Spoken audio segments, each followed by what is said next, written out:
எல்லாருக்கும் நமஸ்காரம். நம்ம ஹயவதனா தஷ்லோகா ஸ்கூலில் நிறைய ஸ்லோகங்கள் ஸ்தோத்திர பாடங்கள் கற்றுன்னு வந்துட்டு இருக்கோம். அதோட மட்டும் இல்லாமல் இப்போ ஸ்ரீமத் பாகவத கதைகள் அப்லோட் பண்ணின்னு இருக்கோம், சுந்தரகாண்டம் கதைகள் அப்லோட் பண்ணின்னு இருக்கோம், நாராயணியம் விளக்கங்கள், சௌந்தர்யலஹரி விளக்கங்கள், அதே போல் இப்போ மூக்க பஞ்சசதி விளக்கங்கள், இப்படி நிறைய நம்ம கொஞ்சம் கொஞ்சமாக அப்லோட் பண்ணின்னு வந்துட்டு இருக்கோம். அந்த வகையில் சில பேர் என்கிட்ட நம்மளோட பிரபந்த கிளாஸில் இருந்து சில பேர் ஆழ்வார்களை பற்றி நாங்கள் தெரிஞ்சுக்கணும், எங்களுக்கு சொல்லுங்கோ அப்படின்னு சொல்லி கேட்டா. அதே மாதிரி அவள் வைஷ்ணவ சம்பிரதாயத்துக்கு என்னெல்லாம் பண்ணியிருக்கா அதெல்லாமும் சொல்லுங்கோ அப்படின்லாம் கேட்டா. ஸோ ஒருத்தர் கேட்டு அந்த ஒருத்தருக்கு மட்டும் சொல்கிறத ஏன் நம்ம அந்த விஷயத்தை 4 பேருக்கு நம்ம கொண்டு போய் சேர்க்கக்கூடாது அப்படிங்கிறதுக்காக தான் இந்த யூடியூப்ல போடலாம் அப்படின்ற ஒரு சின்ன எண்ணம் வந்தது. ஸோ அதனால எனக்கு தெரிஞ்ச விஷயங்களை உங்கள் எல்லாரோடையும் ஷேர் பண்ணிக்கிறேன். ஏதாவது தப்பு அப்படின்னாக்க அது என்னோடது, ஏதாவது அதில் உங்களுக்கு பிடிச்சிருந்தது அப்படின்னாக்க எனக்கு பிரபந்தம் சொல்லி கொடுத்த மாமி, குரு மாமி அவாலேயே சேரும். இப்போ வீடியோக்குள்ளே போகலாம். முதல்ல ஆழ்வார்கள் அப்படின்னா யாருன்னு பார்க்கலாம். ஆழ்வார் அப்படின்னு சொல்லக்கூடிய சொல்லுக்கு என்ன அர்த்தம் அப்படின்னாக்க, பெருமாள்கிட்ட ரொம்ப ஆழ்ந்து மூழ்கியவர், பெருமாள் பக்தியில ரொம்ப ஆழ்ந்து மூழ்கியவர் அப்படின்னு சொல்லலாம். அதாவது ஆழமாக நுழைதல் அப்படிங்கிற மாதிரியும் ஒரு பொருள் எடுத்துக்கலாம். பெருமாளோட அன்பிலையும் பக்தியிலையும் மூழ்கி அவளையே மறந்து அந்த இறை அன்பு வடிவாகவே வாழ்ந்தவா, அவளை தான் நம்ம ஆழ்வார்கள் அப்படின்னு சொல்றோம். ஆழ்வார்கள் அப்படின்றவா சாதாரண மனுஷா அப்படின்னு நம்ம எடுத்துன்ற முடியாது. இவா எல்லாருமே பெருமாளால தேர்ந்தெடுக்கப்பட்டு பெருமாளோட அருளாலேயே பிறந்தவர்கள் அப்படின்னு வைஷ்ணவ சம்பிரதாயத்துல சொல்லப்படுறது.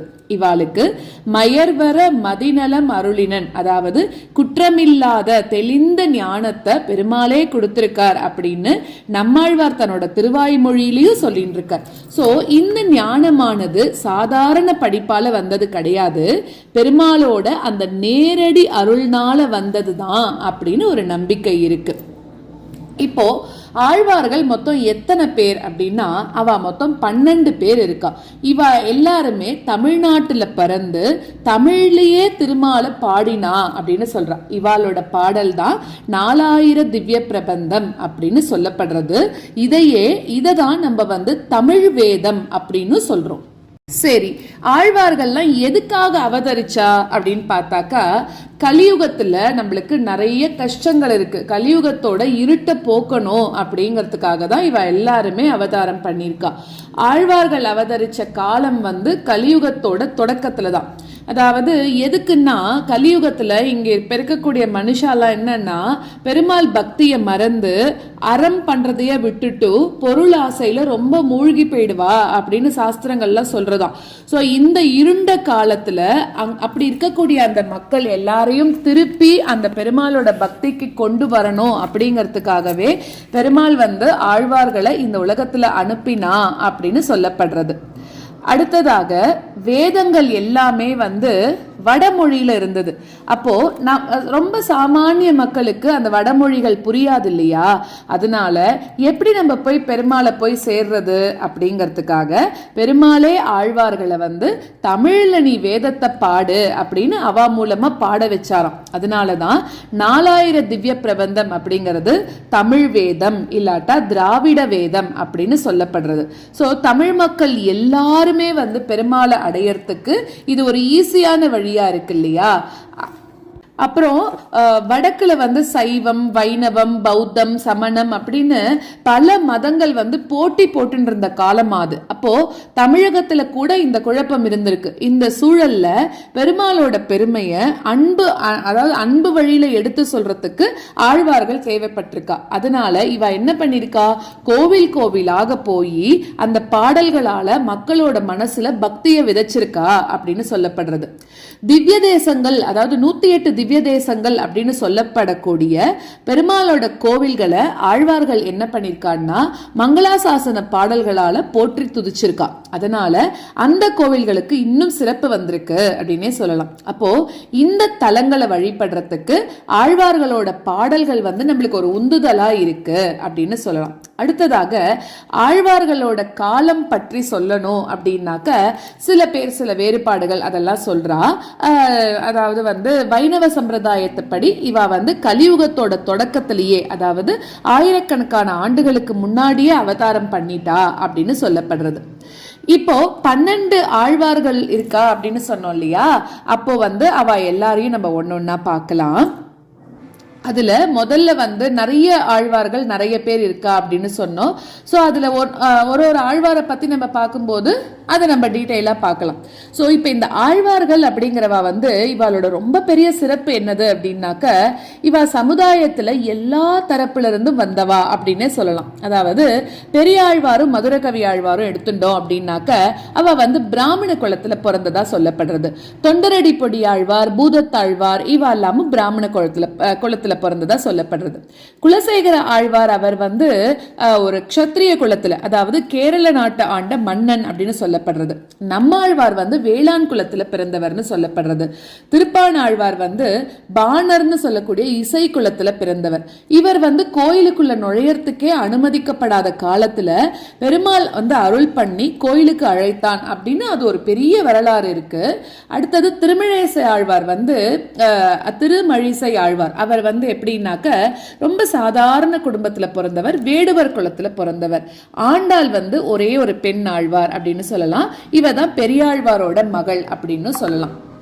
வைணவ பக்தி இயக்கத்துக்கு ஒரு மகத்தான சிறப்பு அப்படின்னு சொல்லலாம். அதாவது எந்த சாதியிலையும் எந்த நிலையில பிறந்தாலும் பெருமாளோட அன்பு கிடைக்கும் அப்படிங்கிறதுக்கு ஆழ்வார்கள் தான் சாட்சி. அது ஆழ்வார்களே நிரூபிச்சிருக்கா அப்படின்னு நம்ம புரிஞ்சுக்கலாம். ஆழ்வார்கள் பாடின பாசுரங்கள்னு பார்த்தோம்னா மொத்தம் 4000. இததான் நம்ம 4000 திவ்ய பிரபந்தம் அப்படின்னு சொல்லுறோம். இந்த நூலை வந்து நாதமுனிகள் ஒன்று சேர்த்து தொகுத்து கொடுத்திருக்கார். தொலைஞ்சு போன பாசுரங்களை நம்மாழ்வாரோட அருள்னால மீட்டெடுத்தார் அப்படின்னு நம்பப்படுறது. இப்ப வரைக்கும் இதை வந்து வைணவ கோயில்கள்ல தினமும் பாராயணம் பண்ணிட்டு இருக்கா. இது முதல் 1000, 2ஆம் 1000, 3ஆம் 1000, 4ஆம் 1000ன்னு பிரிச்சிருக்கா. இதுல நம்மாழ்வாரோட திருவாய்மொழி மட்டுமே 1102 பாசுரங்களோட இருக்கு. இதுதான் வேதத்தின் சாரம் அப்படின்னு சொல்லப்படுறது. ஆழ்வார்கள்லாம் என்ன பண்றாருன்னா பெருமாளை வேற வேற உணர்வு நிலையில வழிபட்டாலாம். இந்த வைணவ தத்துவம் வந்து 5 நிலைகளாக பிரிக்கப்படுறது. அதாவது சாந்த பக்தி அப்படிங்கிறது அமைதியான தியான நிலையில பெருமாளை வழிபடுறது. பொய்கை ஆழ்வார், பூதத்தாழ்வார், பேயாழ்வார் இவா கிட்டலாம் இந்த நிலை இருக்கு. தாசிய பக்தி அப்படிங்கிறது தொண்டனாக இறைவனை வழிபடுறது. தொண்டரடிப்பொடி ஆழ்வார் கிட்ட இந்த நிலை நமக்கு தெரிஞ்சுக்கலாம். அடுத்தது சக்கிய பக்தி அப்படின்னாக்க ஒரு ஃப்ரெண்டு மாதிரி பெருமாளோட பழகிறது. அப்புறம் வாத்சல்ய பக்தி அப்படிங்கிறது ஒரு தாயாக இறைவனை வந்து குழந்தையாக பாவிச்சு வழிபடுறது அப்படின்னு சொல்றோம். தாய் ஸ்தானத்துல இருந்து பெருமாளை குழந்தையாக பாவிச்சு வழிபடுறது. பெரியாழ்வார்கிட்ட இந்த நிலை ரொம்ப உச்சத்துல காணப்படுறதுன்னு சொல்றான். அடுத்தது மதுர பக்தி, அதாவது காதலியாக பெருமாளை நேசிக்கிறது. ஆண்டாளும் நம்மாழ்வாரும் இந்த நிலையில தான் பெருமாளை வந்து வழிபட்டா அப்படின்னு சொல்லலாம். ஆழ்வார்களோட தாக்கம் அப்படிங்கிறது வெறும மதத்தோட மட்டும் நிக்கல. தமிழ் மொழி, தமிழ் இலக்கியம், தமிழ் சமுதாயம் அப்படின்னு எல்லா இடங்கள்லயும் இவாளோட தாக்கம் இருக்காம். சோ தமிழ் இலக்கியத்துல சங்க இலக்கியத்துக்கு அடுத்தபடியாக ரொம்ப பெரிய இலக்கிய படைப்பு அப்படின்னா அது 4000 திவ்ய பிரபந்தம் தான் அப்படின்னு சொல்லலாம். இது வந்து தமிழ் மொழியை வளப்படுத்துறது. பல்வேறு சந்தங்கள்லையும் யாப்புகள்லையும் பாடப்பட்ட இந்த நூல் தமிழ் இலக்கிய வரலாற்றுல ஒரு புதிய அத்தியாயத்தை வந்து திறந்து வச்சது அப்படின்னே சொல்லலாம். சமுதாய அளவில் அந்த சாதி வேற்றுமை எல்லாத்தையும் கடந்து எல்லாரும் ஒரே பெருமாளை வழிபடணும் அப்படின்னு ஆழ்வார்கள் வந்து வாழ்ந்து காட்டியிருக்கா. திருப்பாணாழ்வார் மாதிரி இருக்கிறவெல்லாம் அவளோட வாழ்க்கையாலேயே இதை நிரூபிக்கவே செஞ்சிருக்கா அப்படின்னு சொல்லலாம். இது வந்து நம்ம தமிழ் சமுதாயத்துக்கு ஒரு புரட்சியான மாற்றத்தையே ஏற்படுத்தினது அப்படின்னு சொல்லலாம். ஆழ்வார்கள்லாம் பார்த்தோம்னா அவ வெறும கவிஞர்கள் மட்டும் கிடையாது, அவெல்லாம் இறைவனால தேர்ந்தெடுக்கப்பட்ட தூதர்கள் அப்படின்னே சொல்லலாம். தமிழகத்துல அந்த பக்தி இயக்கத்தை உருவாக்கி மக்கள் எல்லாரையும் அந்த பெருமாளோட அன்புல திரட்டி தமிழ் மொழியையும் வளப்படுத்தி சமுதாயத்துல வந்து சமத்துவத்தை போதிச்ச இந்த 12 பெரியோர்கள் வந்து தமிழ் வரலாற்றுல என்னைக்குமே அழியாத ஒளியாக இருக்கா அப்படின்னு சொல்லலாம்.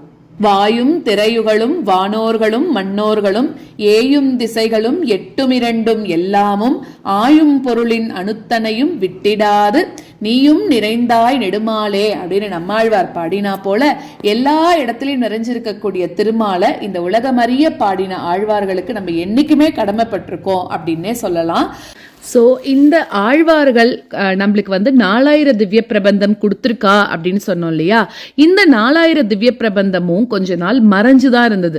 அதை நம்மளுக்கு யார் மீட்டு கொடுத்தா, அதுக்கப்புறம் அது என்னெல்லாம் அதனால நம்மளுக்கு பலன் இருந்தது அப்படிங்கிறத அடுத்த வீடியோல பார்க்கலாம்.